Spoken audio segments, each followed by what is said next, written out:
U tišini zore, dok je grad još spavao, jedna mlada duša je zauvijek ugašena.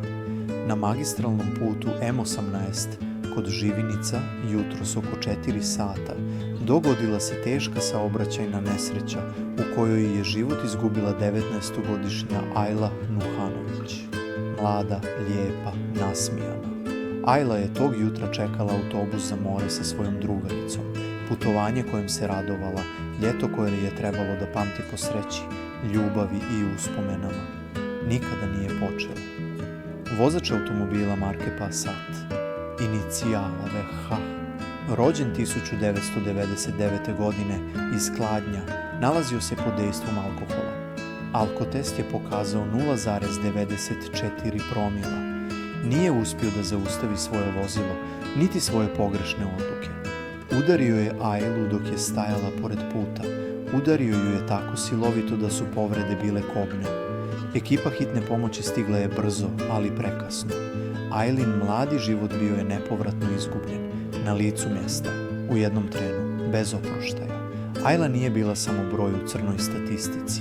Bila je kćerka, sestra, prijateljica, član kulturno-umjetničkog društva 7. april iz Vukovija. Bila je simbol nade, dobrote i mladosti.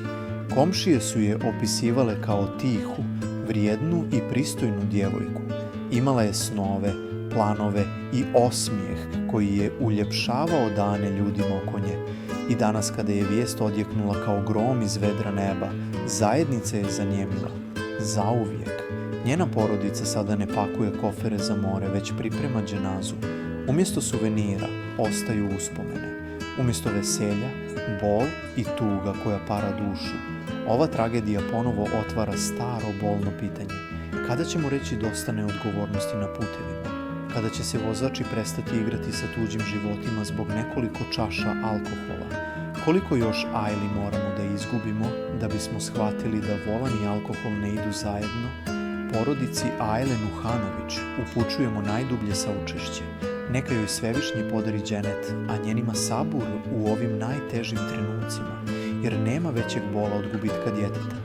Nema pravde koja može da vrati Ajlu, ali ima odgovornosti da se ovakve tragedije nikad više ne ponove.